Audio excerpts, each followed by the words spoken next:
Hello Hoops fans and welcome back to Believe the Hype for our 2014-2015 NBA season preview videos. I'm Tom Reed and as always I'm joined by Benyam. How are you, mate? I'm going great, thanks Tom. Today we have another bumper episode for our season preview. We've had a look at the Eastern Conference, now it's time for part two. We're going to take a look at the very loaded Western Conference. We're going to go through, as always, the biggest moves of the off-season in the West, who's in the race, who's in the chase, and also we'll take a quick look at some of the rookies coming into this loaded Western Conference. And we'll start at the top with the biggest moves from the off-season.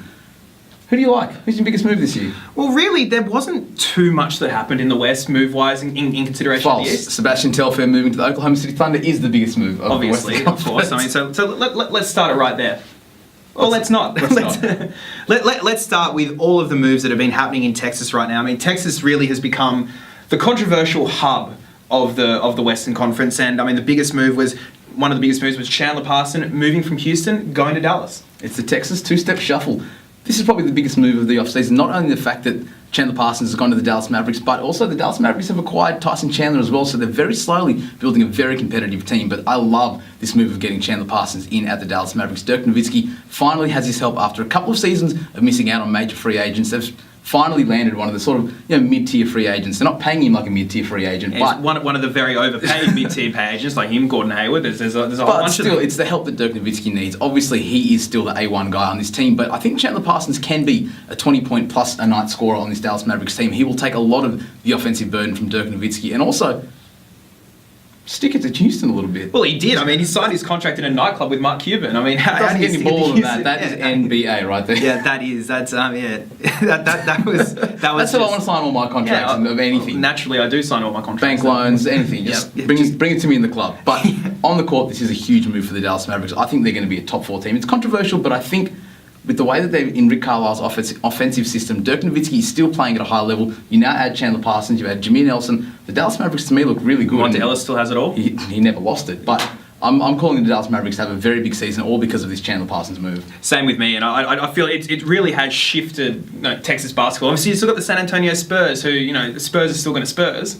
But then now you've got your Dallas is now that clear-cut number 2 team, according to me, in the Western Conference. And then Houston, obviously, were one of the teams that really just fell apart this offseason. They swung for the fences. They swung for the fences. Another guy they lost was a guy who they were sort of trying to get rid of all last year, and it didn't really work out. There was a lot of issues with Omar Ashik, the guy I'm talking about right now, and he's finally gone to the Pelicans. I'm about to say the Penguins to play with the New Orleans Penguins. Yeah, to play with Anthony Davis. Finally, free Omar Ashik is complete. The sad Omar that we saw a lot last season has finally found a new home. He's with the New Orleans Pelicans, and I really like this fit. There's a loaded front court now with the Pelicans. You've got Ryan Anderson coming back from his season-ending injury last season. You've got Anthony Davis, who is forever growing into arguably one of the top 5 players, top 3 players even, in the NBA. Now you have a guy like Omar Ashik that's going to really be able to relieve Anthony Davis of a lot of defensive responsibilities on, whilst he was a very good defender last season, the team actually wasn't that good defensively. And I really like what Omar Ashik can bring to this team. And a lot of them last year as well was, I mean, he's a good defender, but they weren't even a good defensive unit with him on the floor because they were relying so much on him. So it takes a lot of the pressure off there. Exactly, and it'll force them away from teams rather than having to double team, offensively as well, having to try and double team Anthony Davis. It will provide another scoring option as well. Omar Ashik's not a fantastic offensive player, but he can hit the jumper, he can get to the rim, and he can crash the offensive board as well. So it does take a little bit of that burden away from Anthony Davis. I really like this move because the New Orleans Pelicans, they have a lot of pieces that haven't really fit together that well in the past, but I still like this team on paper, even though it's a weird team, but they have a lot of potential. And if you look at the West, I mean, we've talked about obviously those 2 moves right there. There wasn't really, outside of some rookie stuff, which we'll talk about a bit later with Andrew Wiggins. I mean, there wasn't too much movement around. I mean, we could talk about the Lakers, but they don't really deserve to be talked about right now. We'll shuffle them down to the end of the episode. But everything just kind of stayed the same in the Western Conference, and that brings me to my next point. You've got the top 4 that's pretty well established in the Western Conference. You've got San Antonio, you've got OKC, you've got the LA Clippers, and you'd have to say the Golden State Warriors would be the candidate for that 4th position. But let's talk about this race. There's a lot going into this top 4 race in the Western Conference. Is this finally the LA Clippers' year? Oh, hell yeah. This is the LA Clippers' year this year. I mean, they look awesome right now. On paper. Yeah, they look deep. They've added some guys like Chris Douglas Roberts, who are going to really be able to sort of help them out. Spencer Hawes as well is the biggest addition. Spencer Hawes. Sorry, I had him on the tip of my tongue, and he is the biggest addition. And what he adds to the team is, I mean, you've got DeAndre Jordan, you've got Blake Griffin. We'll talk about those two guys in a little bit, especially Blake, and the fact that he's now got a 3-point game apparently. But He's shooting them. He's shooting them. But Spencer Hawes really, one of the main important roles that he's going to have in this team is they don't have to rely so much on those two guys in late game situations. Spencer Hawes is a guy that you can bring on, he can plug holes, he can hit free throws. He's the perfect addition to have for that rotation. I always reference the buzzer-beating game that he won for the Philadelphia 76ers last year against the Bucks. Hit two straight three-pointers, one from the top of the key, one from the corner three to tie it up and win the game. Spencer Hawes can finish games. He can finish games, and I mean, let's talk about Blake and DeAndre. Both of these two guys are primed for huge years this year. Absolutely. Year on year, we're seeing Blake Griffin just take his game to another level every year. He's added something, from the last season to this season. He's got that three-point shot. He's increased his range a little bit. He was very, very efficient last season, and I like that he's maybe adapting to being a little bit more of a flexible, perimeter option for the LA Clippers, which is something they do need. But now that they have Spencer Hawes as well, it almost just allows Blake Griffin to go back to that natural game of being able to dominate the paint. But another guy who I think is primed for a big year is also DeAndre Jordan. But Chris Paul, I think it's almost time's up for Chris Paul. This is his year. Everyone has to be his year. And myself included has put him at top of these rankings of point guards, of being one of the best point guards in the league. But a guy that hasn't got out of the second round, this really is probably the best situation, the best position, and playing with the best coach that he's had. It has to be this year for the LA Clippers. Yeah, because you look at the Clippers, and last year they looked so good last year up until obviously off-court situations really took over this team and took over everything towards the end of the year, which really hurt them. For stuff like that to be happening in the playoffs now, now that they've had a year under Doc Rivers, they're a stable franchise now. They're now primed to have winning basketball back in LA. And one of the good things about Chris Paul this year is I don't think this is his team anymore. This is Blake Griffin's team, 100%. And that's one of the most important. And I feel that's one of the most important. I think that's a role that suits. I think that's a role that suits Chris Paul a little bit better. The fact that he can step back a little bit, know that Blake Griffin can do a lot of the dirty work, do all the hard yards, and Chris Paul inevitably will be injured at some point during the season. We always see it. He's an exhaustive player. He plays a very intense sort of game that he does need a little bit of rest. And I think if he's in a situation where he can sort of lean on Blake Griffin to take the load a little bit, I think that'll be awesome for him come playoff time as well. We're not seeing him hobbling into the playoffs. He'll be a little bit fresher, but a team that's not looking so fresh, the Oklahoma City Thunder. Kevin Durant obviously out for the first 2 months of the season. Welcome to the Westbrook era. With the Oklahoma City Thunder, regardless of where they are, when it comes to the playoffs, if they're healthy, 1 through 8 doesn't matter. They're a contender. They've got every right to be a contender. Yeah, absolutely, completely agree. And let's talk about the San Antonio Spurs. They have every right to be there as well. We write them off every single year. But they're the reigning champions. They should be there again in that top 2 at least, I think, in the Western Conference. Yeah, they should. I mean, they haven't had to do too much roster tinkering this year. I mean, they've got such a good core, great mixture of youth and experience. It's a question we have to ask every year, though. Is this the year?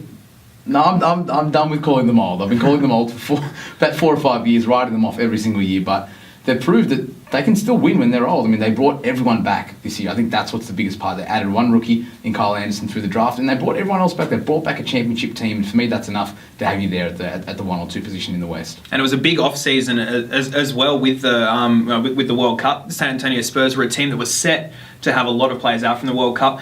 Tony Parker said no earlier on in the piece, wasn't going to be a part of it, so that's great for them. He's finally got some rest for the first time since the lockout. Manu Ginobili was a medical concern, and so the Spurs didn't allow him to go to the World Cup. Patty Mills is obviously injured and will miss a little bit of the start of the season. But then guys like Boris Diaw and Aaron Baines had really good showings at the World Cup in times where they needed to get a little bit more court time. Yeah, and they're guys that could probably use a little bit of extra court time. They're not guys that are overly exhausted by the end of the season. They're not playing heavy minutes. They could probably use that little bit of extra, at least touch being playing basketball over the summer. I think it's a great thing for those 2 guys. But let's talk about the Golden State Warriors. They've brought everyone back again, or most of the team, most of the core pieces at least, but they're back with a new coach. Mark Jackson's out. The defensive, greatness that they had, last year and the last couple of years with Mark Jackson, is that gone under Steve Kerr? Is Steve Kerr going to be able to keep that level of defense up?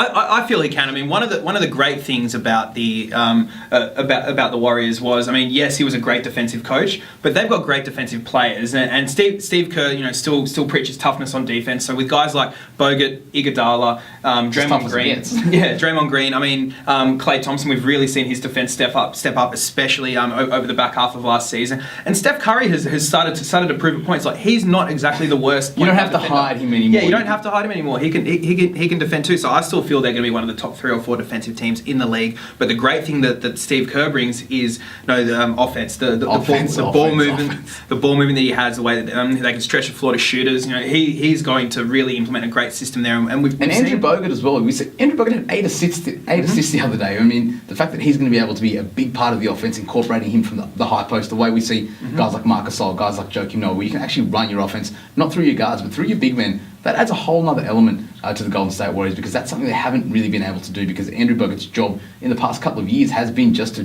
protect the paint, preach that toughness, block shots.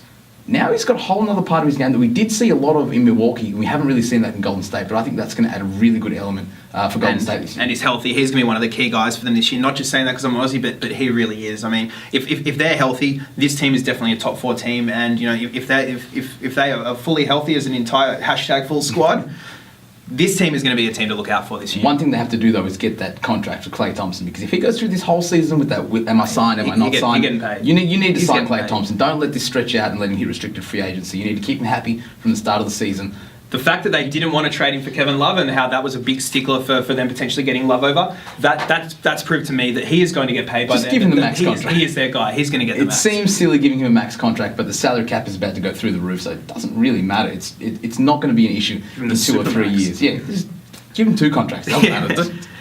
Let's talk about the chase. Let's talk about the Western Conference is stacked. It always has been stacked. There's about 10, 11, 12 teams that could make the playoffs. We've talked about the absolute upper echelon of the upper echelon. Now let's talk about some of the teams like Houston, Dallas, the Portland Trailblazers, Phoenix Suns. These teams that are playoff teams from last year, or teams that just missed out on the playoffs from last year, who are looking to be playoff teams this year. Well, we saw how intense the finish was last season. We had that 3-way battle between the Memphis Grizzlies, the Phoenix Suns, and the Dallas Mavericks. The Phoenix Suns fell out on that that last couple of days of the season. So I'm expecting things to be equally as competitive, with a couple of other teams and maybe trying to mix it with them, whether it be the Pelicans or the Sacramento Kings as well. So I think when you're looking at positions, maybe 6 through 10 or 11, I think there's going to be a real logjam there in the Western Conference. And I think something's got to give. I think there will be one of the playoff teams from last season that maybe doesn't make it, because I really like this Phoenix Suns team to have a really good shot at making the playoffs this year. Yeah, the Phoenix Suns, and especially with some of their off-season recruiting, bringing in Isaiah Thomas, there's enough point guards on this team. Jeff Hornacek can name 5-point guard lineup. It's his absolute dream, and we might see him doing that.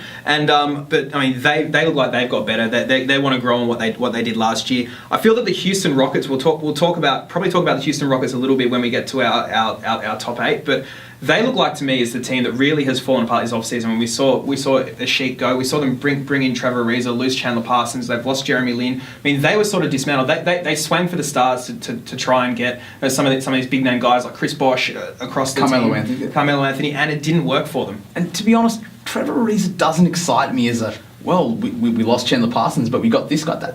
I mean, that's a bridesmaid scenario for me. That's not really what they were after. I mean, yes, he's a good defender. Yes, he can shoot the 3. But I just don't think that's... When you look at their team last season, to look at what they were going for in the off-season to now what they've ended up with, you'd have to say, yes, they did something to try and get it back, but they really blew it.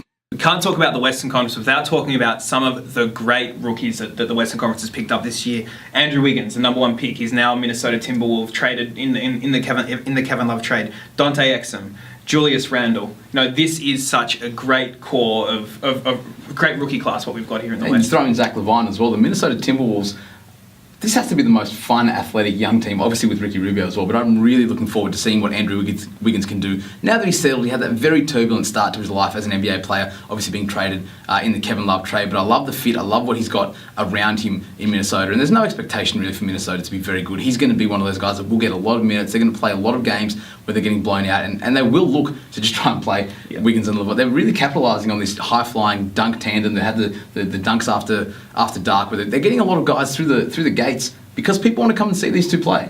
Yeah, and outside of him, obviously the Minnesota Timberwolves are going to look great this year. We got Dante. What are your thoughts on Dante? I really like Dante Exum's game. I like how it translates to the NBA, but it's not going to be this year. I think Dante's going to take time. He will be a good NBA player, but the way that he plays the game, the things that are so good about his game are the things that you can't really teach. It's that first quick step, it's that ability to get to the rim. his shot's going to get better. His defense is going to get better. The things that he needs to work on are things that he can work on this year. He's not going to play, epic minutes this year. Trey Burke still is the number one point guard for this team, but I like the fact that he's going to be able to come in, play a little bit off the ball as well. I think through summer league and as well through the preseason, we saw a lot of improvement in him playing at the two-guard position, which I do think we will see a lot more of him at. But I think we just have to manage expectations with Dante because he is going to be great, but rookie seasons are often the most turbulent for guys coming into the league. It is a big step, but I think he's going to have a lot of SportsCenter top 10 players this year. And it looks like Rodney Hood will probably be the best rookie for this year out of that team at the Utah Jazz. But I'd like to finish on Julius Randle, who has looked great throughout this preseason in the patches where we've seen him. I mean, he's been sparingly played at minutes there, but I feel that towards the end of the season, he's going to be the starting power forward for this team. He's the Lakers chip moving forward. He's their guy for this next era. And Kobe Bryant's even come out and said, if you screw this up, you're an idiot. That's a lot of pressure for a young guy. Just let him go. Let him learn the game. But I do like the fact that he has guys like Carlos Boozer around him. He does have a situation where he's with Kobe Bryant. There is a lot of pressure playing in LA, playing for the Lakers. But for him, I think he's the kind of guy where the Lakers need him right now. And I think he will get a lot of burn, as you said, especially towards the end of the season. I really like the fit of Julius Randle. He's almost, he's like a man that's come straight into the league. He doesn't look like a rookie. He definitely is. And so let's go now. Benyam, your final seedings, what do you see your 1 through 8? All right, starting from the top, I've got the LA Clippers in the number 1 seed, the San Antonio Spurs in 2, Oklahoma City Thunder in 3rd, the Golden State Warriors in 4th, the Mavericks in 5th, Portland in 6th, Memphis in 7th, and the Houston Rockets sneaking in there at number 8. I think there's going to be a bit of a drop-off from them this year. That's interesting. I've got the Los Angeles Clippers at number 1, the San Antonio Spurs at number 2, the Golden State Warriors at number 3, the Oklahoma City Thunder at number 4. I feel that they're going to fall back a little bit with the first few months with KD not being there, especially in the loaded Western Conference. The Dallas Mavericks at number 5, at number 6, the Memphis Grizzlies, number 7, the Portland Trailblazers, and number 8, the New Orleans Pelicans sneaking in off Anthony Davis having a massive year. And no Houston Rockets. No Houston Rockets. No Houston Rockets. No Houston Rockets. The West is just so loaded, and I don't like what happened. James Harden and Dwight Howard not making the playoffs. Well, Dwight Howard's not made the playoffs before with a really good 2-guard. Happened a couple. He did make the playoffs. Got the A seed. But I think there's going to be a drop off with these two teams, but I don't with this team. I just don't think it's going to be that much. I think you still have 2 All-Stars. You still have 2 guys that are arguably the best in their position. I think they're still going to make the playoffs. I think they did lose a lot of the continuity of the guys that they have moved on, but I don't think they're going to miss the playoffs. I just think that the West is just way too big. The supporting cast around them isn't as good as it was before. I mean, say what you want to say about Jeremy Lin. What he added to that team as a spark coming off the bench was really needed for them throughout the last couple of seasons. And I mean, often you find out how good and valuable someone is when they're gone, when they're not there anymore. It's hard to sort of. It's easy to sort of pile on Jeremy Lin and say, Patrick Beverley was a better point guard, he was better starting for them. But I think you're right. I think they will notice Jeremy Lin not being there because being able to bring a guy in off the bench with that instant offense and he's not a bad player. I think that they'll definitely regret giving him away for basically nothing. Yeah, and so I mean we'll see how it goes. But I feel that their depth is seriously worrying, especially if a few injuries pop up. It is the Western Conference. There are some seriously deep teams. You will get eaten alive. And on that note, I think that's all we've got for the Western Conference today, guys. Thank you very much for tuning in. Stay tuned for our next video, which will be answering some of your Twitter questions. See you then.